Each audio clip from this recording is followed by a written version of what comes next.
다음은 새누리당 비례대표 손인춘 의원 나오셔서 질문해 주시기 바랍니다.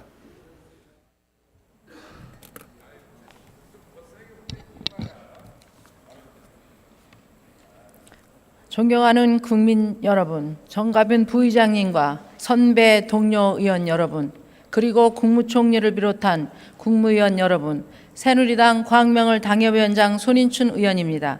지난 8월 6일 민관군 병영문화혁신위가 출범하였습니다. 최근 5년간 613명의 병사들이 참혹하게 죽어갔는데 군사령관이란 최고 지휘관은 음주 추태로 해임되는 군, 이러한 군이 적폐를 혁신하고자 출범하였습니다.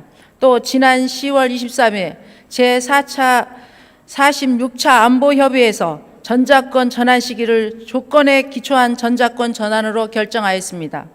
김일성, 김정일, 김정은 3대 세습 정권을 유지시키는 생명줄인 핵, 그 북한이 핵을 포기하지 않는 한 선택의 의지가 없는 결정이었습니다.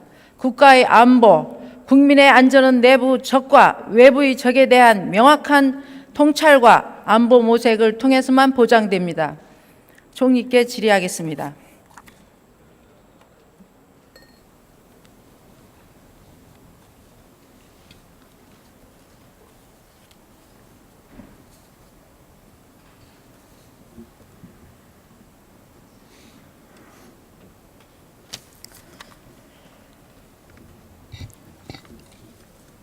지난 23일 제46차 한미안보회의에서 전자권 전환 시기가 조건에 기초한 전자권 전환으로 결정됨을 환영하는 말씀을 우선 드립니다. 한미안보회의에서 대한민국이 제안한 조건이 구체적으로 어떤 것입니까? 네, 세 가지 조건이었는데, 하나는 안정적인 전자권 전환에 부합한 한반도 영내 안보 환경이 조성되는 문제고, 둘째는 전자권 전환 후 한미 연합 방위를 주도할 수 있는 군사 능력 구비와 미국의 보안 지속 능력을 제공하는 문제. 셋째는 북핵과 미사일에 대한 한국군의 필수 대응 능력을 구비하는 이 세 가지 조건이었습니다. 네, 총리님, 전자권 전환이 조건, 즉 한국군의 군사 능력과 대응 능력을 구축하는데 가장 필요한 것이 무엇입니까? 무엇보다도 소요 예산을 충분히 확보해서 그 능력을 구비하는 일이라 생각을 합니다. 네, 이것은 곧 예산입니다. 한국군의 군사 능력과 대응 능력 구비에 필요한 정확한 예산 추견 한번 해보셨습니까? 핵심 군사 능력은 2015년, 그러니까 11년부터 15년까지 5.5조 원으로 편성되었고, 킬체인 등 전력 증강에는 23년까지 17조 원으로 편성되어 있는 것으로 알고 있습니다. 참 답답하신 말씀 같습니다. 왜냐하면 정확한 예산 추계 한 번 없이 우리가 20년 중반 완료 선언은 너무나 무책임한 말씀 아니십니까? 국방 예산은 2010년, 14년까지 5년간 연평균 4.3% 증가 수준에 그쳤습니다. 병력 개선비 2007년 15% 증가율에서 최근 3년간 연평균 2.5%로 큰 폭을 감소했습니다.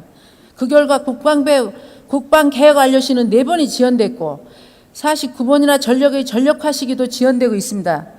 43개 전력의 물량도 대폭 감소되었습니다. 총리님, 더 이상 지연도 없다, 감축도 없다, 이 자리에서 약속하실 수 있습니까? 전력 공백이 생기지 않도록 국방 예산 확보에 최대한 노력을 하겠습니다. 사실 불가능하다고 생각합니다. 이에 국방부는 15년 국방예산 7.9%, 방위력 개선비 11.8% 증가율을 반영한 예상을 편성했습니다. 국방예산은 2.7%가 삭감된 5.2%, 방위력 개선비는 5.6%가 삭감된 6.7%가 정부안으로 편성됐습니다. 2014년에서 30년까지 국방계획 기본계획은 완료되면 15년에서 19년까지 국방 중기계획 동안 국방 예산은 연평균 7.2%의 증가율, 방위력 개선비는 10.6%의 증가율이 필요합니다. 총리께서도 정확히 알고 계시죠? 네, 그런 것으로 알고 있습니다. 그러나 현재 정부 안에서 방연된 국방 예산과 방위력 개선비 증가율 수준이라면 국방 중기계획 완료 시기 19년까지 국방 예산은 약 10조수부터 방위력 개선비는 5.8조까지 지금 부족한 상태입니다. 눈먼 킬체인이라는 비판을 받고 있는 킬체인, KMD 사업은 2배 가까이 현재 10조에서 최소 17조까지 예산을 늘려야 합니다. 차세대 잠수함과 이지스함, 차세대 전투기 F-35의 한국형 전투기 등을 갖추려면 2000년도 중반까지 무기체계에서 도입 반영되는 이 예산이 57조 원 이상 투입해야 한다고 생각합니다. 어떻게 생각하십니까? 네, 우리 군의 군사 능력과 대응 능력을 갖추기 위해서는 많은 예산이 필요하고 의원님 지적대로 앞으로 확보를 해서 충분히 대응할 수 있도록 노력하겠습니다. 개발 중이거나 개발 단계에 있는 사업비 총 규모까지 포함하면 수백조 원이 필요하다고 합니다. 예산 확보는 더욱 이게 심각한데 총리님 20년대 중반까지 정확한 전환을 완료할 수 있다고 약속을 하실 수가 있겠습니까? 최대한 노력하겠습니다. 그때까지 또다시 미국에 손을 내미시겠습니까? 그때 가서 또다시 국가 주권 포기, 안보, 군사 주권 포기라는 비판을 받으시겠습니까? 총리님 이 문제를 어떻게 해결하실 건지 계획 있으십니까? 네, 가장 중요한 것이 예산을 충분히 확보를 해서 대응 능력을 갖추는 것이라고 생각을 합니다. 이 문제에 대해서는 정부도 노력하겠습니다만 국회에서도 많은 협조가 있어야 되리라고 생각을 합니다. 우선 전문가들로 TF팀을 구성해서 전작권 전환에 필요한 정확한 국방 예산 규모와 이를 확보하기 위한 구체적으로 로드맵을 마련하셔서 이 문제를 진행하셔야 되지 않겠습니까? 네, 유념하겠습니다. 무엇보다도 총리님, 국방개혁은 물론 전작권의 성패가 달려있는 7.9%의 증가율을 반영한 15년 국방 예산은 반드시 확보해야 됩니다. 네, 최선을 다하겠습니다. 지난 7월 대통령 업무보고 당시도 15년 국방 예산이 원안대로 관찰될 수 있도록 예산 조성에 힘써달라고 부탁한 바 있습니다. 국민들과 정치권의 국방의 절박한 현실을 잘 설명드리고 필요한 예산을 꼭 확보하셔야 합니다. 총리님 약속하실 수 있겠습니까? 네, 의원님 깊은 이해 감사를 드리고 앞으로 노력하겠습니다만 국회에서도 많이 지원해 주시기 바랍니다. 네, 총리께 지역 현안 2가지만 간단히 말씀드리겠습니다. 지난 9월 4일 이전 정부에서 일방적으로 지정된 광명시흥 보금자리가 4년 만에 취소되었습니다. 이유인즉 부동산 경기 침체되고 LH의 재무 조건이 악화돼서 법에도 없는 특별관리지역으로 지정해 10년 동안 정부가 관리하겠다고 하는 겁니다. 총리님, 정부가 일방적으로 지구를 지정하고 주민들의 재산권 행사를 철저히 짓밟다가 4년이 넘어서 지금 돈이 없어 사업을 추진하지 못하겠다며 취소해버린 이 형태를 우리 국민들은 어떻게 받아들여야 되겠습니까? 광명시흥 보금자리 지구는 그동안 부동산 경기가 침체한 상황과 사업 시행자 채무 여건이 악화된 데서 비롯된 것으로 생각합니다. 그러나 주민들에게 많은 피해와 고통이 따른 것으로 생각해서 아주 유감스럽게 생각을 합니다. 그동안 주민 의견 수렴 절차를 거쳐서 지구 지정을 취소했습니다만 지난 9월에 국가정책조정회에서 여러 가지 대책을 마련을 했습니다. 칠학 정비 사업이나 공업용지 조성 또 SOC 사업을 계속 추진하는 이런 대책을 세웠습니다만 앞으로 충실하게 이행을 해서 피해가 최소화될 수 있도록 노력하겠습니다.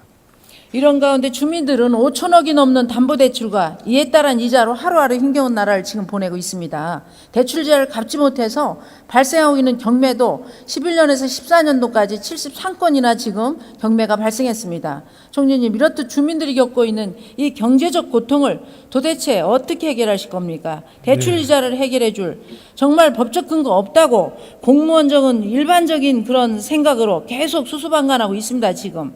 이런 섣부른 판단으로 사업을 추진해오던 책임자들을 정말 색출해서 처벌해야 되지 않겠습니까? 그리고 하루하루 이 대출이자 연체 이 상황으로 경제적 고통 속에 눈물을 흘리는 주민들을 위해서 하루속히 대책을 강구해 주십시오. 어떻게 하시겠습니까? 네, 주민들이 겪고 있는 어려움에 대해서는 매우 안타깝게 생각을 합니다. 토지 보상법 원칙이나 판례에 의해서 직접적이고 특별한 피해에 대해서만 보상이 인정돼 있어서 이 경우는 바로 직접적인 보상은 어려운 상황입니다만 방금 말씀드린 대로 SOC 사업이나 지락 정비 사업 등 주변 사업을 통해서 피해가 최소화될 수 있도록 노력을 하겠습니다.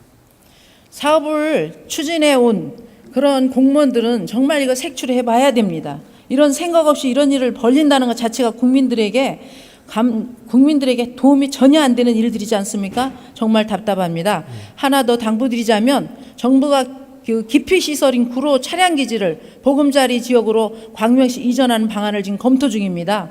어느 상황입니까? 네, 지금 타당성 조사가 진행 중인 것으로 알고 있습니다. 총리님, 광명시로 이전하더라도 이전 사유인 이 소음과 분진, 진동 등 재반 문제에 대한 대책을 우선 강구하고 이걸 추진해 줘야 합니다. 무엇보다도 광명시로 이전된다면 지하철역 신설 등 그에 합당한 반대급부도 충분히 제공해야 한다고 생각하는데 어떤 계획을 가지고 계십니까? 예, 지역 의견을 충분히 수렴을 하고 거기에 따른 재반 문제에 대해서 충분히 검토를 해서 대책을 마련하도록 하겠습니다. 수고하셨습니다. 다음은 국방부 장관께 질의하겠습니다.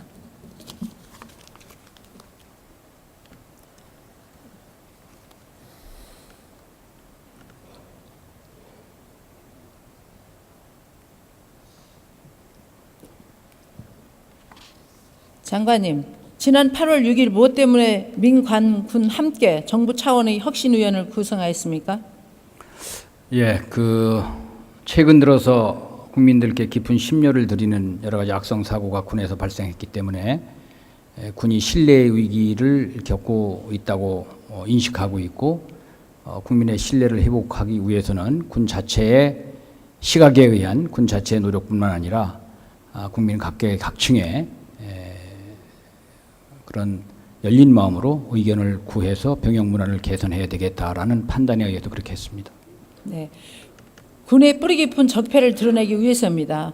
죽으면 감옥보다 못한 군대, 오죽하면 그런 말을 하겠습니까? 참지 않으면 임병장처럼 되고 참으면 윤병장처럼 된다는 말을 지금 듣고 있습니다. 장병들은 사회로부터 격리된 노예가 아닙니다. 재봉 입은 국민들이 기본권을 보장해 주는 것부터가 군 혁신, 이것이 시작 아니겠습니까, 장관님? 네, 의원님께서 생각하시는 그러한 인식에 저희도 같은 맥락에서 동의하고 그렇게 접근하고 있음을 말씀드립니다. 군은 전시를 대비해서 특별한 사법제도를 유지하고 있습니다. 사단장과 군단장의 지휘권과 인사권 안에 있는 검찰관과 재판관이 수사와 이 판결을 합니다. 지휘관의 확정된 형량도 감할 수 있는 감경권 가지고 있습니다. 더군다나 검찰관과 재판관은 검찰이고 법관이기 이전에 제복을 입은 군인입니다. 결국 군인의 지위, 다른 한쪽은 법관, 양심이 이 수사와 판결에 함께 적용하는 것은 당연한 결과라고 보는데 장관의 견해 어떻습니까? 우리 군은 그 헌법에 의하여 보장된 특별법원으로서의 군사법원을 유지하고 있고 그동안 그 취지에 맞도록 운용하고자 많은 노력을 기울였음에도 불구하고 작금에 이르러 많은 비판이 가해지고 있습니다. 그래서 의원님께서 말씀하시는 그런 사항에 유념해서 이 군 사법제도 전반에 관한 의견을 지금 모아서 개선해 나가고자 그렇게 하고 있습니다.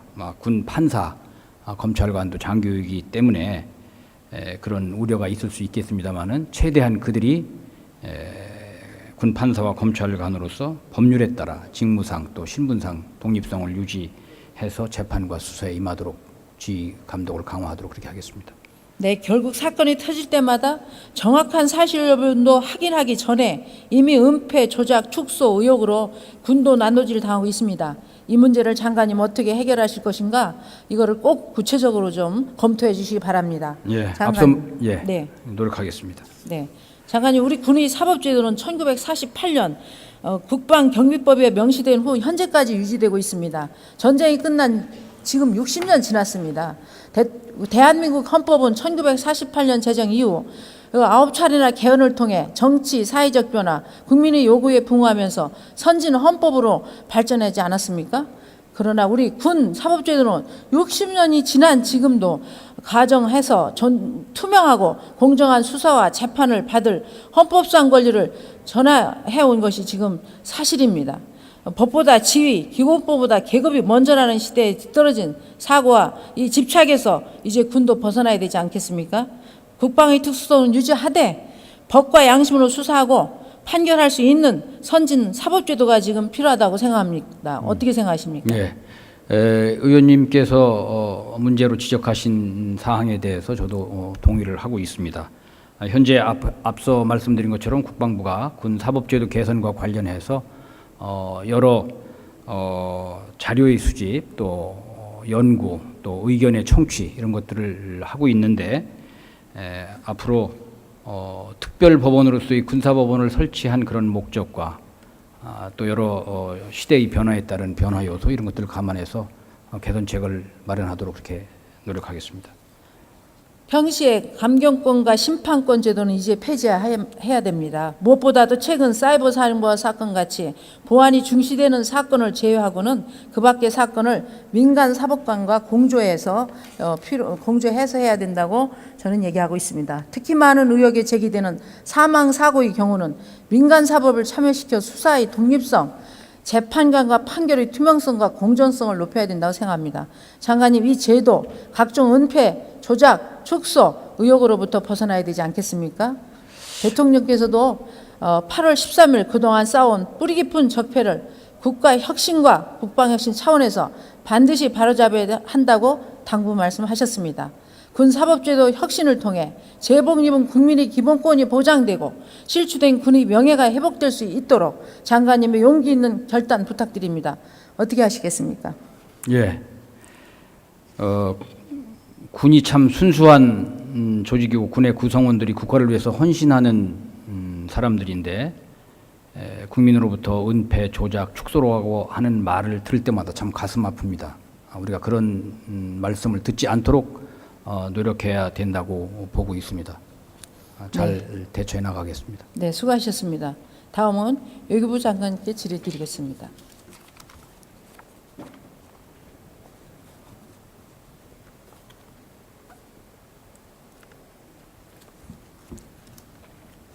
비록 공생적 발전 관계 형성이라는 큰 숙제가 남았지만 향후 아시아 평화 체계를 담보할 수 있는 중국과의 미래 협력, 안보 협력은 중요합니다. 그러나 장관님, 중국은 1961년 북한과 조중우 우호 협력상호 조약을 체결했습니다. 다시 말해 전쟁과 같은 급변 사태 발생 시 중국은 북한에 자동 개입하겠다는 것입니다. 사실상 폐기된 상태라고 전달하고는 있지만 수정 또는 폐기에 관한 합의가 없는 이상 계속 효력을 갖도록 규정할 수는 없습니다. 1953년 한국과 한미 상호 방호 조약을 체결한 미국 역시 전쟁 발발 시 자동 개입하게 돼 있습니다. 이미 60년 지난 조약 폐기가 불가능하면 장관님 수정을 통해 효력 정지와 전쟁 포기를 견인할 수 있는 대한무색이 필요한 시점입니다. 전쟁 도발국의 동맹국은 자동 개입을 포기한다는 형태로 수정한다면 장관님, 도발 시 동맹국이 자동 개입을 포기하는데 감히 어떻게 도발을 상상할 수나 있겠습니까? 어떻게 하시겠습니까? 그렇지 않습니까? 네, 중북 양자간 문제에 대해서 저희 정부가 어떤 입장을 밝히는 것은 이제 적절치는 않습니다만은 유엔 원장의 그런 무역사용 금지에 관한 분명한 규정들이 있고 또 양국 모두 다 유엔 회원국이기 때문에 당연히 여기에 구속받게 되어 있습니다. 네, 전쟁과 같은 급변 사태에 못지않게 정권 붕괴와 같은 급변 사태에 대한 대비태에서도 한 점 빈틈이 없어야 합니다. 북한의 정권 붕괴, 즉 무정부 상태 대혼란의 전국에서 핵을 포함한 대량 살생 무기가 그대로 방치되어 있기 때문입니다. 누가 어떻게 사용하는지 아무도 예측할 수가 없기 때문입니다, 장관님. 더욱 참담한 사태가 발생할 수 있지 않겠습니까? 이 남북은 물론 중국 국민들 역시 핵과 같은 살상 대량 무기에 대해서 방치되어 있습니다. 때문에 지난 2월 중국은 백두산 일대 10만 주력부대의 대규모 군사훈련을 통해서 이미 개의 의지를 천명한 바 있습니다. 무정부 상태, 대량 살상무기 방지, 중국 개입 등과 같이 예견된 문제들을 향후 장관께서는 어떻게 해결하시겠습니까? 예, 정부는 지금 말씀하신 것 같은 이런 다양한 상황을 염두에 두면서 관련국들과 계속 협의해 나갈 것입니다. 특히 이제 그 북핵 문제를 포함해서 한반도 안보 또 평화와 관련된 문제에 대해서는 현재 한미 중이 그 어느 때보다 그 공감대를 가지고 있습니다. 그래서 이러한 공감대를 토대로 해서 앞으로 한미 중 간의 협력과 대화를 더욱더 강화해 나갈 생각입니다. 네, 중국도 한미의 안보 협력과 평화 안전을 주문하며 공생적 발전 관계를 모색하는 시기 한미 중위 협의에서 대량 살상 무기 처리 매뉴얼을 미리 구축하는 말씀을 드렸습니다. 그래야 급변 사태 시 합의된 매뉴얼에 따라서 충동을 미연에 방지하고 신속한 처리와 안전적인 대처가 가능하다고 생각합니다. 장관님 그러시죠? 그러지 여러 가지 상황에 대해서 저희가 정부 부처 간에 협의를 하고 또 발생할 수 있는 모든 상황에 대해서 철저히 대비하기 노력을 더욱더 강화해 나갈 생각입니다. 네, 전쟁과 같은 급변 사태, 정권 붕괴와 같은 급변 사태를 대비해서 조약의 수정과 대량 살상무기 처리 매뉴얼을 구축, 비핵화에 못지않게 매우 시급한 현안이라고 생각합니다. 어떻게 생각하십니까? 장관님, 이 말씀 한번 간단하게 해주시죠. 그런 상황을 다 포함해가지고 하여튼 발생할 수 있는 모든 상황에 대해서 정부로서는 이걸 염두에 두면서 준비를 해나가겠습니다. 네, 수고하셨습니다. 들어가십시오.